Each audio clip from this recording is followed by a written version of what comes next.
Of course, the students. It is a pleasure and honor to be back here. I've been here a couple of times, addressing students and faculty, engaging in very vigorous debate, some of the known contentious issues of our times. But it's always a pleasure to be here.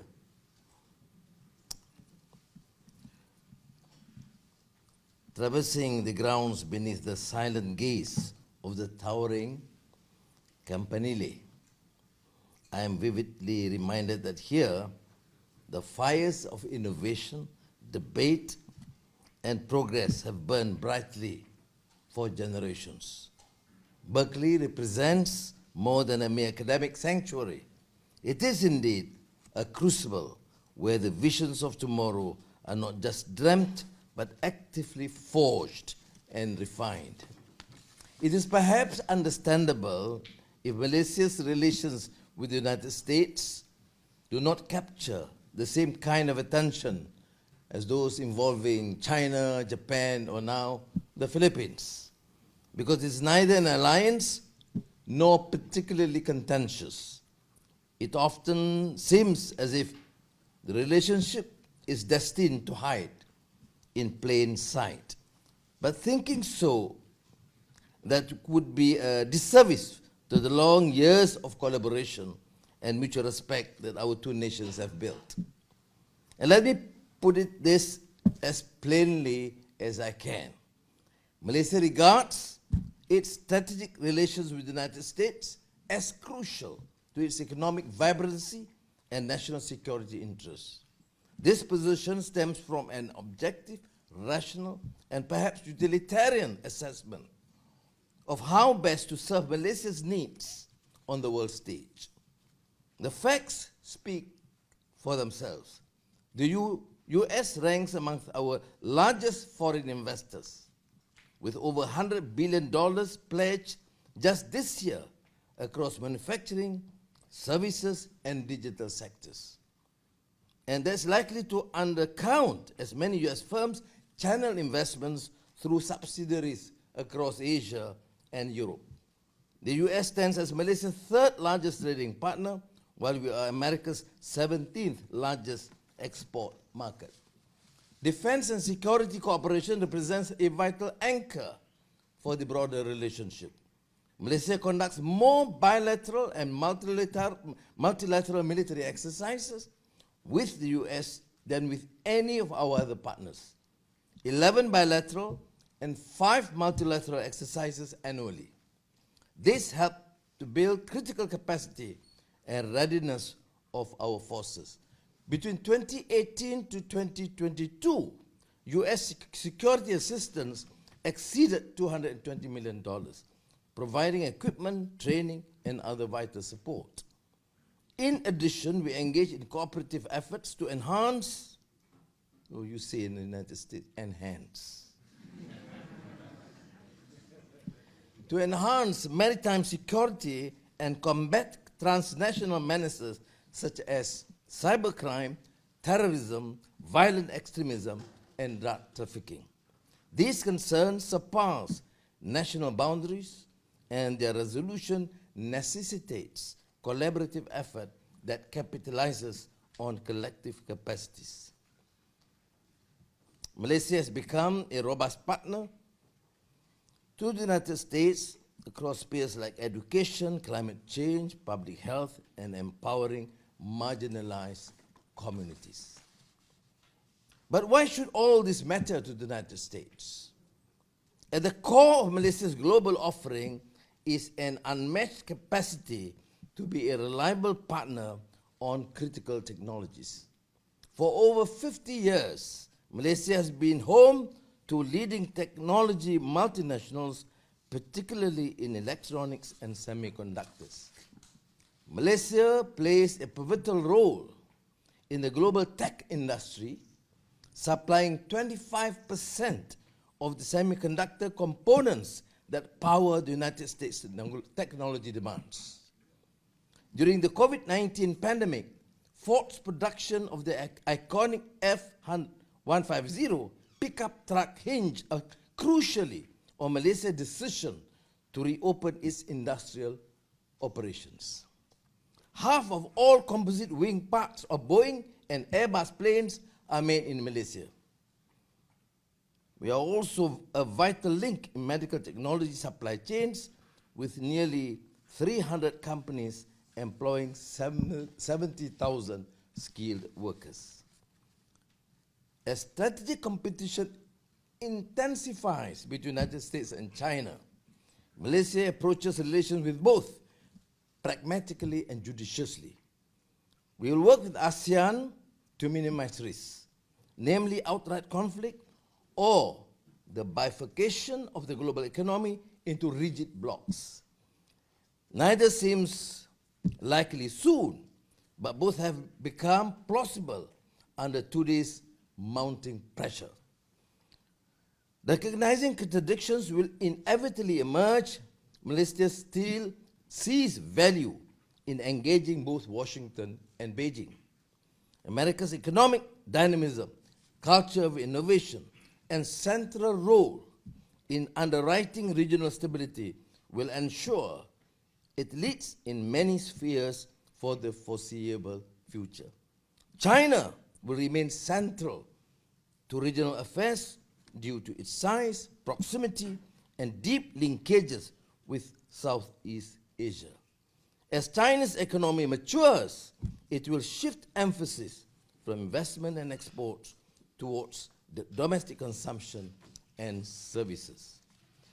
Engaging both major powers provides us with more strategic space to advance our national interests. To my mind, this mantra applies across the board for Southeast Asia, although there will be shades of differentiation in the details. Turning to the more contentious South China Sea issue, Malaysia's position is rooted in enduring strategic and economic imperatives. We strongly oppose any actions undermining our territorial integrity or freedom of navigation. Unfettered sea lines of communication through the South China Sea are critical, as our nation would be bifurcated without them. Nevertheless, Malaysia believes in the power of diplomacy as the best tool for conflict resolution. We also rely heavily on oil and gas resources within our lawful exclusive economic zone, which accounts for up to 40% of government revenue, depending on commodity prices. And while periodic challenges arise, Malaysia has succeeded in pursuing a strategic partnership with China, enabling enhanced cooperation in areas like trade, investment, and tourism. There's no doubt that the continued US-China rivalry will be the structural reality in world affairs. Almost all major aspects of international relations will be shaped by this condition.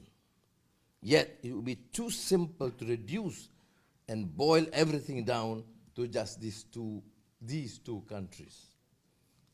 Due to its size, growing confidence on the international stage, and highly influential culture, including Bollywood and global diaspora, India will figure increasingly prominently in global affairs. And despite the naysayers, it is never wise to bet against Japan, whose economy has regained some of its previous luster and demonstrating its sheer resilience.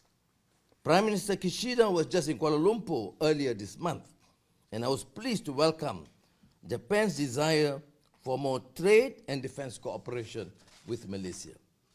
We also look forward to South Korea extending its role in stabilizing the broader Asia-Pacific. A confluence of many nations, each seeking a responsible role and stake in the region, will generate an equilibrium that will sustain peace and prosperity. Now, this is a time of profound disruption across all facets of international relations. As information technology reshapes societies everywhere, we have reached an unprecedented intersection between opportunity and risk. Malaysia has long been heralded as a beacon of moderation, demonstrating a harmonious balance between its rich Islamic heritage and modernity.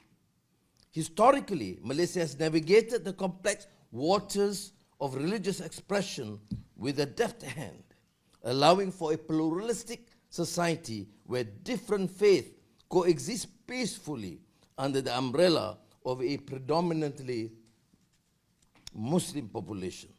However, the ubiquity of social media platforms has ushered in new challenges.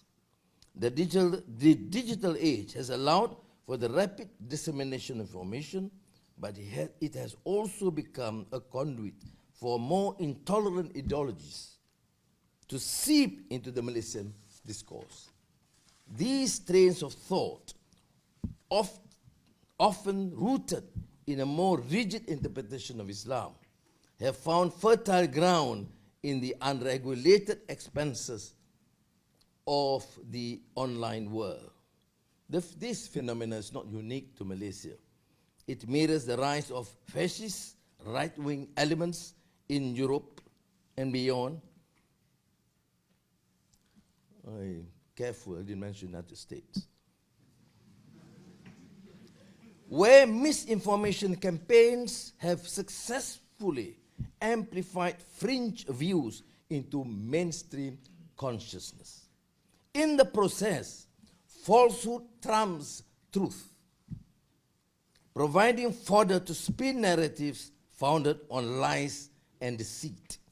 Take the case of the web of duplicity and disinformation spun around the narrative on Malaysia's position on the current Palestinian-Israeli conflict. As I had declared in the Malaysian Parliament, there are no two ways about it. We condemn terrorism in all its forms, and we categorically condemn the actions of killing innocent lives and taking women and children as hostages. Likewise, we unequivocally condemn the bombings of civilians, of homes, of hospitals, and the consequential atrocities against innocent lives. Children, women, and men being carried out day and night in Gaza with impunity. These are blatant violations of international law. Malaysia views this as a humanitarian crisis precipitated by brutal and indiscriminate war. Ultimately, this is not about which God we pray to. After all, the more than 11,000 victims in Gaza comprise Muslims and Christians, as well as nationalities of various countries. This is about preventing more death, more suffering, and more hate. Proponents of the Palestinian cause are neither purveyors of hate speech nor supporters of terrorism. Look at the historical antecedents. The position has been and has remained consistent. The voice of Gandhi, India, Einstein, here, Mandela, Africa, Martin Luther King, and Malcolm X. All of them spoke courageously against colonization and politics of dispossession. My message today resonates with urgency as we stand here in Berkeley, not far from the technological epicenter that is Silicon Valley. Even in Malaysia, the forces of obscurantism are harnessing every novel technology and technique to disseminate falsehood. This burgeoning crisis is reaching a tipping point, signaling an impending need for government intervention and international cooperation to rein in the chaos. Tech companies, especially those that have flourished in the fertile ground in Silicon Valley, carry the crucial responsibility as custodians of modern communication. They are tasked with implementing policies that counter misinformation and disinformation while upholding the right to free speech. These platforms need to serve as conduits for constructive dialogue rather than channels for deceit and manipulation. Democracy, despite its flaws, remains our best hope, and its endurance depends on our collective vigilance and continuous improvement, echoing the dedication of those who came before us. And I see hope when I'm on university campuses. It is in bastions of learning where we are going to find solutions, or at least near solutions, to the complex problems that we face, where politics and deeply held beliefs intersect with technology. After all, it is on campuses like Berkeley that we have students who can decipher quantum physics equations while simultaneously advocating for climate change awareness. You are the experts at debating the intricacies of political philosophy, all while pondering the eternal question, is it too late to order pizza? But in all seriousness, the problems we face are not neatly confined to a single field of study. They cut across boundaries, demanding knowledge from multiple disciplines to unlock their secrets. So whether you are a physicist, a philosopher, an engineer, or a pizza enthusiast, remember that collaboration and the melding of diverse perspectives will be our greatest assets in finding the answers we seek. Walt Whitman once said, "Gratitude, anyhow, has never been made half enough of by the moralists. It is indispensable to a complete character, men's or women's, the disposition to be appreciative, thankful." I am deeply grateful for your engagement and consideration today. Because my life has been somewhat turbulent, I expect fair questions. I've endured too much torture. Please don't add into my misery. I look forward to our path converging again as we labor in pursuit of our shared aspirations for prosperity and justice. Until then, let us each pledge to contribute to the arduous yet rewarding task of nurturing a world where truth prevails and democracy thrives. Thank you.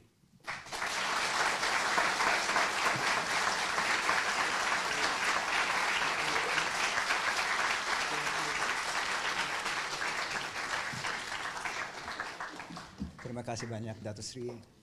For now, we'll begin the Q&A. Before in Asia, we had few institutions. Now, some people might say we have too many. How can these be fit together, and does Malaysia have a strategy to participate in all of these? And the United States is in some of them, but not others. What should Malaysia and middle powers do in that situation? As an emerging economy, we integrate and we discuss among our neighbors, particularly in ASEAN, what is best for the region. And we, thus far, has engaged with almost all of these international organizations. But the problem remains, the fundamental issues again, the tendency to dictate issues that would benefit certain countries at the expense of others. WTO as an example. Now, concerns, of course, COP28.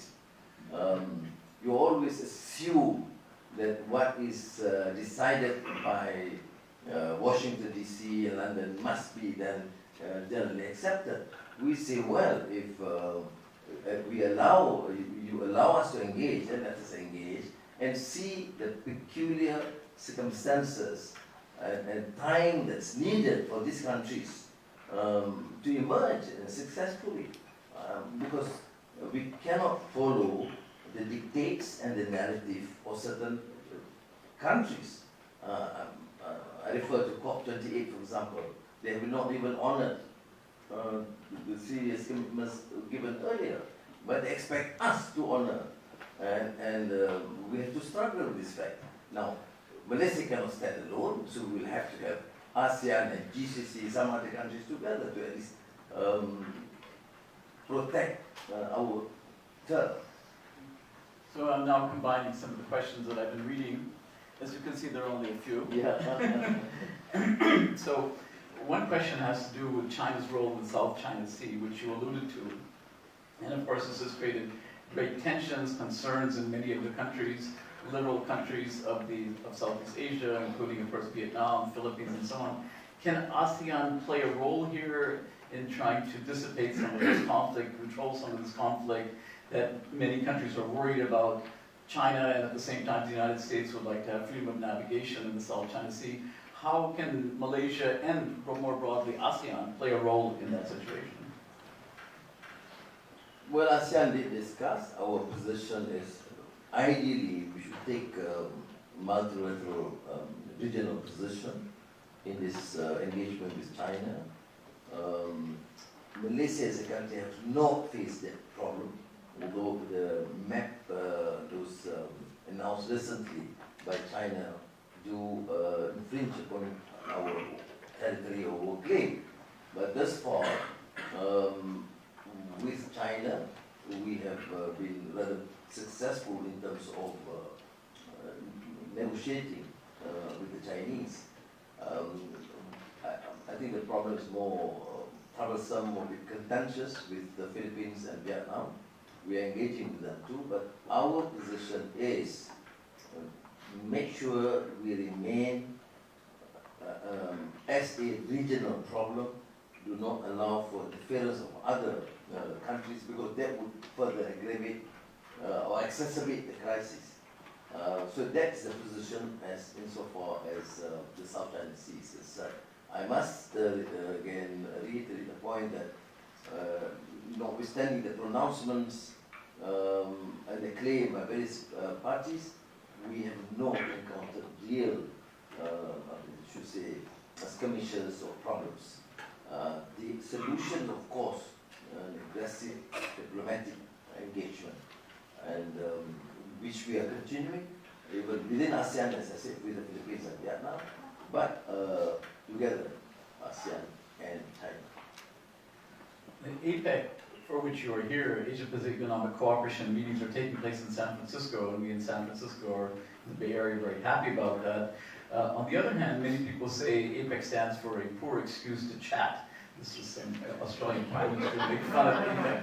So, and there will be a chat tomorrow between President Xi and President Biden. So two questions. Maybe the first one is, what do you expect to get out of this, or what do you think will take place from this bilateral discussion between Biden and President Xi? And more broadly, what does Malaysia hope to get out of the APEC meetings, given that APEC is not a decision-making body? You see, never underestimate the importance of diplomacy, of engagement, of dialogue, of chats. And I therefore do not consider that meeting between President Biden and President Xi Jinping something just a normal sort of discourse. It is being looked upon not only by APEC countries, but the world. The engagement and resolution to some of the more not necessarily contentious problems of Gaza, Palestine, or Ukraine, Russia, but at least trade, investments, and understanding on these related issues will help instill more confidence into the economy, which is required by not only United States and China, but most of these countries. There's no reason. I say Malaysia, the fundamentals are good. There is progress. You see this impressive growth. You have great support in terms of new investments from China, United States, Europe, and others. You see low inflation, under 2%. You see low unemployment, under 4%. But still, the attack on the currency is severe. Not because the fundamentals were what Fed decides. And therefore, I think, and I believe that this sort of engagement is important. It is a good positive signal outcome of the dialogue or meeting between President Xi Jinping and President Biden. It would create more confidence that despite the differences, say, for example, on the issue of Arab-Israeli conflict and Ukraine, Russia, there are other issues that can be resolved, particularly in terms of trade investments. And that would probably give this additional impetus and confidence to investors. So I see in that. What we benefit, I mean, just that sort of arrangement of a more fruitful outcome of the meeting would provide that signal which is needed for these nations. Better improvement in the trade between states and China would mean immense benefit to countries in ASEAN, including Malaysia, because we do export to, it is a trading nation. It's 160% export from our initial fundamentals to, and also to China. So of course, in the detailed meetings, we do, because some of the issues of energy transition, digital transformation, food security, I mean, these issues are discussed, and not only to be decided by leaders, but they will be conveyed to the business community, which is very critical. The APEC meeting is not just meeting between our political leaders, but more so to involve greatly the private sector. Please have some water. So like many countries who are reliant on oil exports, including the United States, we have to think about the question of continuing to produce and export oil in Malaysia. If I understand correctly from the questioner, it's about 20% of fiscal revenue. On the other hand, Malaysia has made a commitment, domestic commitment as well as international commitments to improve the environment and cut down on emissions. And you also have the Ekonomi Madani strategy. Could you tell us a little more about that strategy and also how you balance the competing needs of revenue from oil with climate concerns? You know, in terms of our decision or policy to protect our both virgin jungles and forests, we have a 50% jungles and forests. You know, no way can be competed by most Western countries. Do not have that sort of capacity. And the CCUS is active even in terms of oil and gas. We now have this alternative of CCUS, carbon capture, quite effective at that. So, and our commitment in terms of energy transition remains.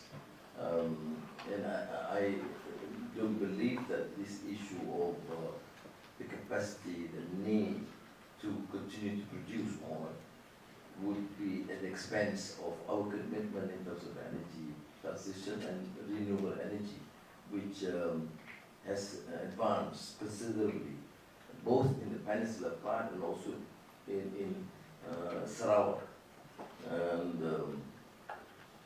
And our commitment among the ASEAN Asian countries, I think, is quite clear. There's clarity in terms of policy, and I don't foresee serious problems at that, because the commitment has been made, and we are working towards it, and quite clear, and we are subjected to international review and study. And we will of course honor that, and I think I will announce that clearly in the COP28 remarks. Malaysia is an important technological power. You have semiconductors, you have a lot of high technology equipment, and as you know, everybody talks about AI all the time. Many of our students are now very good at writing their papers with AI. We're very concerned with Berkeley. These questions were not written by AI, but they could have been probably written by AI. Have you thought about what role Malaysia and other middle powers can play? Because the EU has their AI directive, the Americans now have passed some directives on AI. How does Malaysia see itself in that broader game of AI regulation and AI innovation? Why do you ask me difficult questions? I thought the understanding was to give me some degree. This is of course a very challenging issue. I mean, we talk about the new technology, new challenge of AI, it's a challenge of values. This has been discussed in the region, the sub-region in Asia, very active. And but I must concede that we are not as advanced as we see, for example, in Europe or United States or even China. We've just set up now towards the end of the year a faculty, AI faculty, to undertake more studies, research, and compare with some of the institutions. I think among the leading emerging economies, I think the most prominent, of course, is CSI Artificial Intelligence University in Abu Dhabi. And we are, of course, trying to have more exchanges to learn from that experience. But, of course, it is a major issue. We require that technology, but we also have to deal with the negative impact of that technology, which do not worry me as much, although I represent the old generation, and most of my colleagues seem to be more worried. But I said, it's just the same pattern. When we started with Industrial Revolution, we had that concern too. And then with digital technology, with computers, major concern. I remember there was a time when we just started, I had to bring to, and there was massive reaction, negative reaction among many of our villagers, because they thought that all these sins and pornography would be there. So I had to bring some of this new gadget to the mosque. And interesting experience, because then I said, what verse of the Quran do you want? Number verse what? Surah 3, verse 14. Okay, done it. This is miraculous. You want to have the Quran in reference to justice? You tell me that immediately. So it's through that sort of child education that they realize that it's not just about sins and pornography. I think the same issue with AI, finally, is an issue of the individual and the family, in terms of values, in terms of character, in terms of their belief in what is right, and basically education which is terribly lacking. And that is also a challenge. I mean, of course, you're familiar with Louis' Excellence Without a Soul, but there's, of course, more social concerns and political concerns. But I think dealing with AI, you need also to extend to the issue of humanity, of compassion, of good values. Because that by itself is more effective than imposing all these rules. Most governments, including mine, talk about new laws, new restrictions, which I think would have lots of limitations and would curtail the advancement of this AI. But the way out is supposed to instill that sort of confidence, but sense of values that covers issue of humanity or humanitarian ideals, which is not unfamiliar. You talk about Jeffersonian ideals, it's very close to these issues. I mean, Xi Jinping is talking about civilization and understanding, and the Indian philosophy or the Islamic philosophy is with that. But that's simply lacking. Our rancorous exchanges where we differ in terms of the political differences that we have, not to instill issues of, I think, humanitarian ideals. You read Tocqueville's Democracy in America, it talks about habits of the heart. It's quite absent in most democratic societies. Habits of the heart is issue of sense and your belief in justice and compassion, in humanity, in truth, in what is right. I think this needs to be instilled. And if this can be instilled as a popular move, AI is not a challenge. That's good. Well, you mentioned democracy, and in a recent interview with the Council on Foreign Relations, you said you need to work with the dominant party and have compromise in maintaining a democracy. I know it's bad for leaders to give advice to other countries, like the United States, but maybe you could talk a little bit about how you see the need to compromise and what other countries might learn from the Malaysian approach.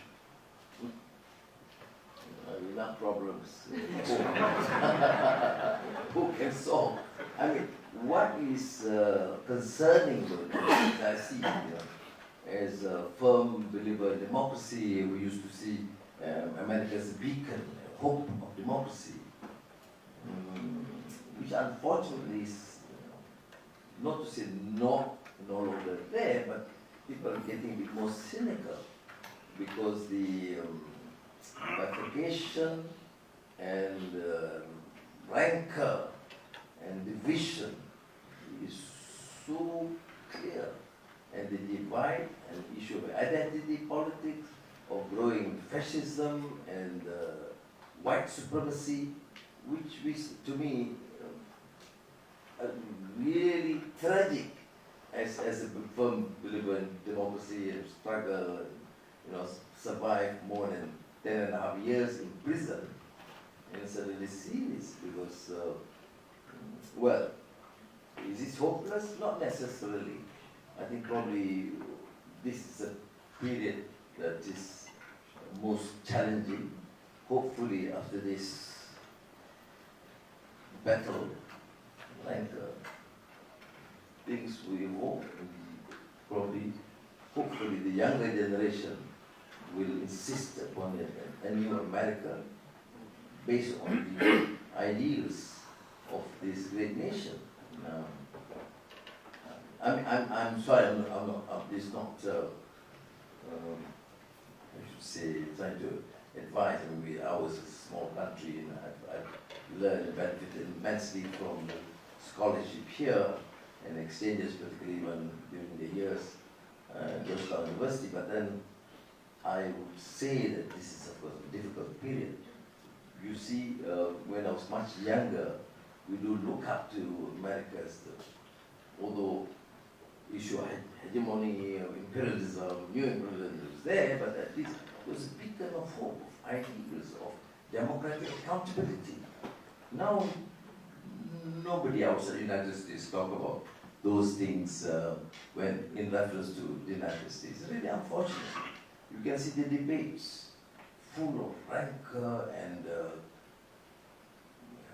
preaching intolerance and hatred of the others. I mean, this is 2023, and you're back the exchanges, which is far worse than what it was before. And this is, of course, as it concerns, as a firm believer in democracy, we have taken United States as a great friend, and this is something, hopefully, but I have great hopes in the future that among the young, and the challenge, of course, among the young. And it's the same with Malaysia. I'm not saying that we are completely absorbed from this sort of issues, no. We have also forms of extremism, religious extremism, chauvinism, which is a real tough battle to overcome. I mean, many students here from Malaysia, they are Malays, they're Chinese, ethnic Indians, and from different regions, including Sabah, Sarawak. You know how difficult it is. Because the appeal, the identity politics is so appealing. Our race, our survival, the others are going to Christianize us, the others are going to take over our country. In the next 20 years, the Malays and the Muslims will be wiped out. Simple rhetoric like that, which is appealing to some. So it's in the era of ignorance. But they require lots of courage, struggle, and pain to try and overcome this insanity and madness. So in the United States, we have lots of debates about affirmative action. In Malaysia, you've had a Bumi-Putra policy for a very long time. How do you think the Bumi-Putra policy is likely to evolve over the next, say, 10 to 20 years?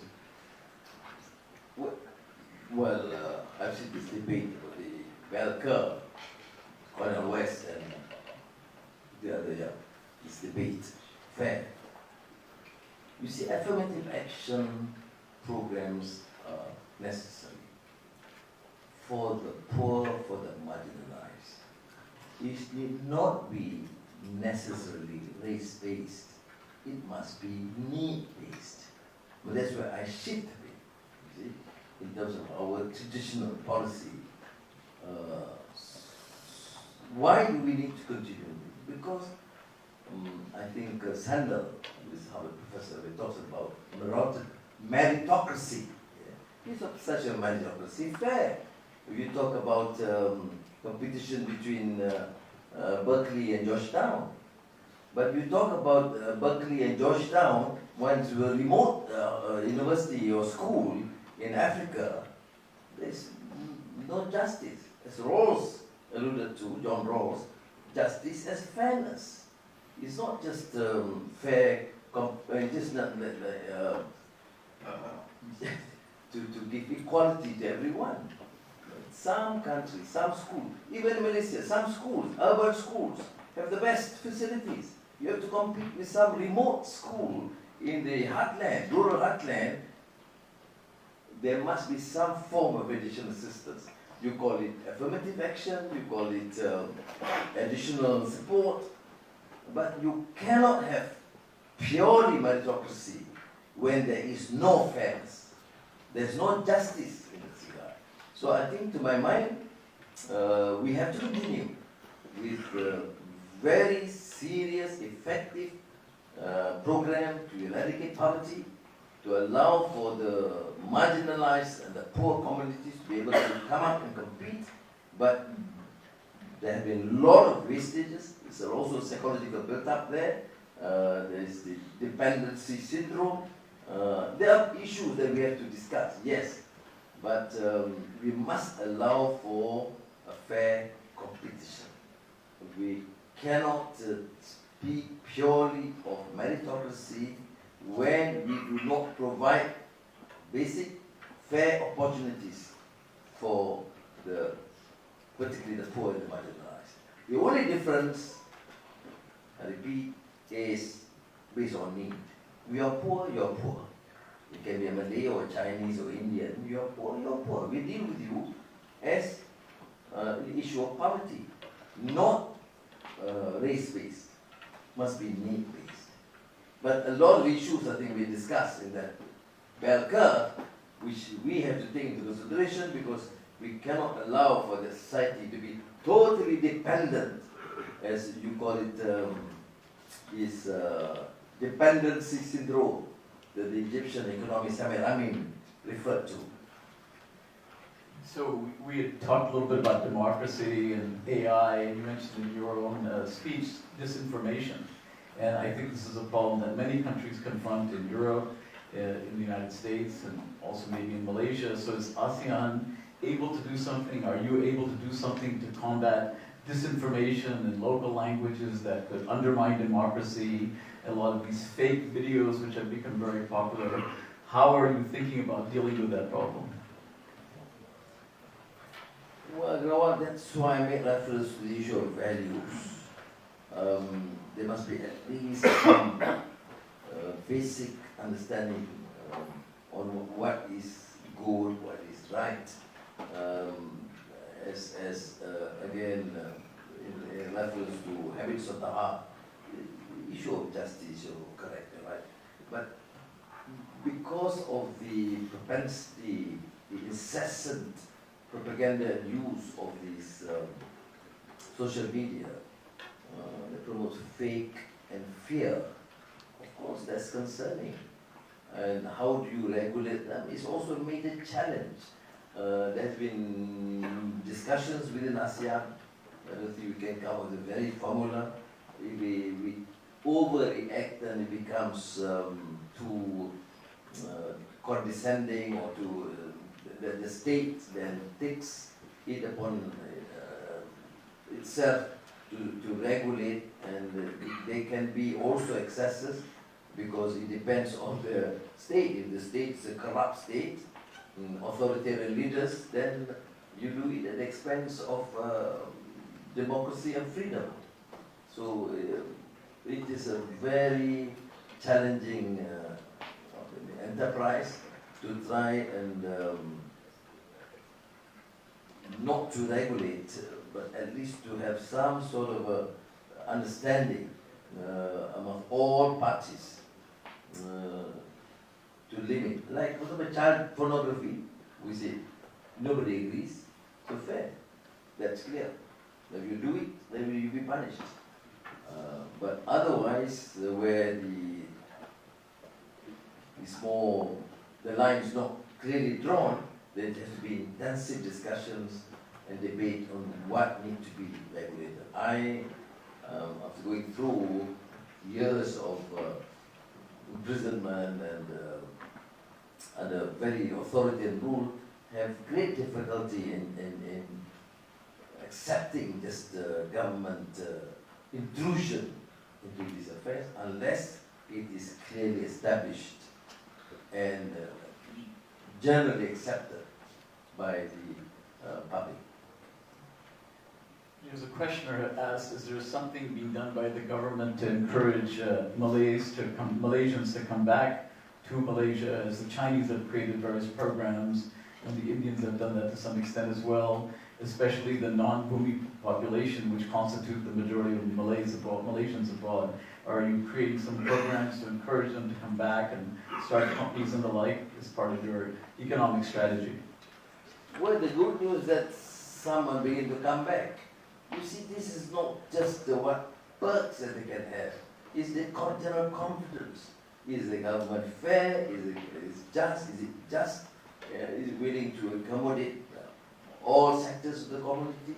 We have given, at least in the new administration, just barely 1 year now, I've seen so much enthusiasm. I'm meeting some of them here.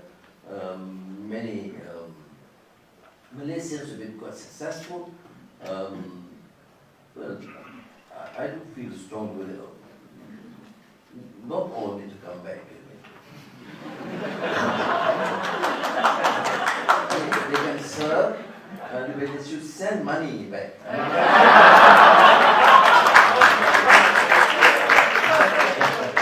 You can contribute. For example, the traditional view is that once you graduate, either as PhD or master's, you must come back and serve. Right? I propose some change. Let them have the initial exposure. If some more private companies, private enterprise, startups wants to employ them, let them have it. It is here, San Francisco, the Bay Area, or in New York, you have that exposure. You will have immense help and benefit to the country when they come back. Or if you decide not to, then we say, please, do send them more funds to your parents. But seriously, we have a team now in the cabinet to see what what's happening in some other countries, we're able to advise people to come back. But that will also be together with how the economy is being managed. And Malaysia is interesting thing which referred to earlier and based on the study made by the Boston Consulting Group. We were doing relatively better in the 1990s. And then you compare to Vietnam, Indonesia, and Thailand, they have gone up. We have stagnated somewhat for about 20 years. Yes, there's growth, there's development, but I'm talking about sustainable economic development assessment, growth, investments, health, education. Sustainable economic development assessment proves that we have somewhat stagnated. Now we have to undertake real reforms, tough measures to ensure that the greater confidence the economy can be propelled.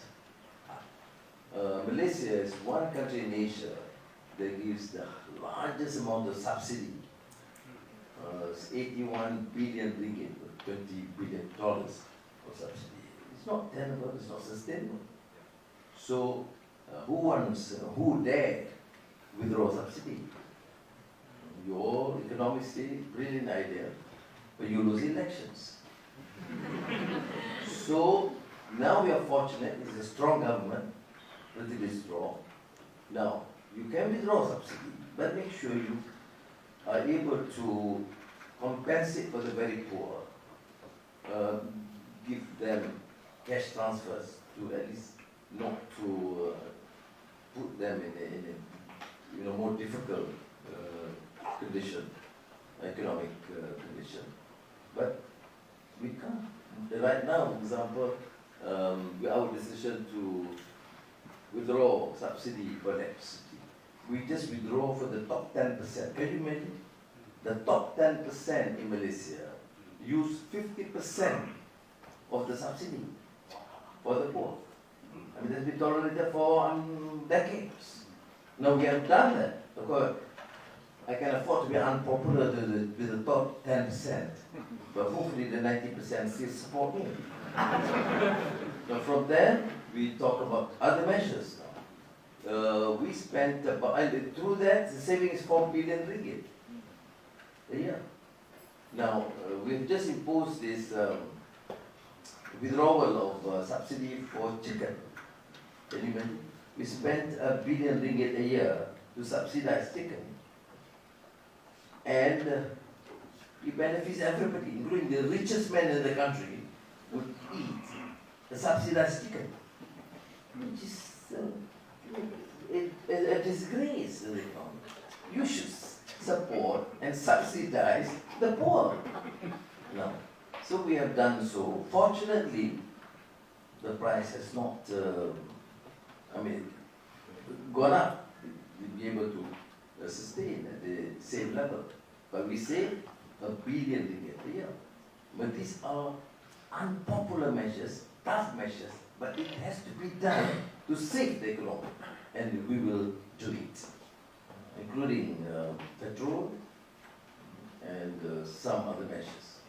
But we see just before elections, we'll stop. So we're nearing the end, and I think we've been asking you very simple questions. So I thought I'd ask you some more difficult questions. So here's a question: what is your favorite Malaysian food, since you've been speaking about chickens? It's up there. Okay. What is your favorite song by Siti Nurhaliza? In my politics of South Asia, I learned that this artist is very important. The Siti Nurhaliza is, of course, icon. And fortunately, we're supporting us, and she did sing a few songs for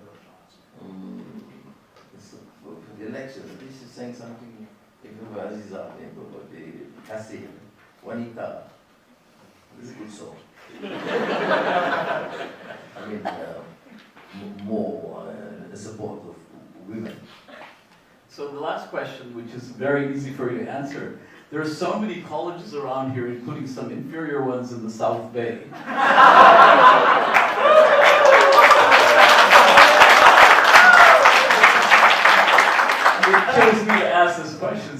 to Stanford, sorry. Why did you pick Berkeley?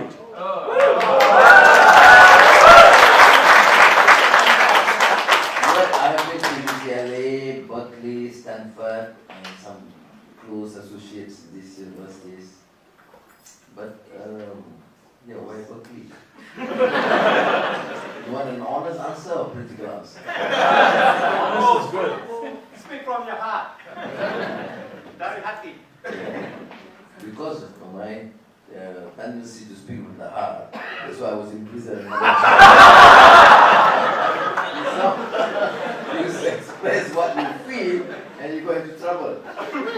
No, but frankly, to issue, of course, I consider UC Berkeley is a great university. I had some experience in the past exchanging. Unlike today, I read the question, but in the exchanges with the students, it's quite vibrant. And, I was quite impressed with that. But for the second reason, of course, is closer to the Punjab state. Very honest. I think it's time to give the Prime Minister a hand for answering all the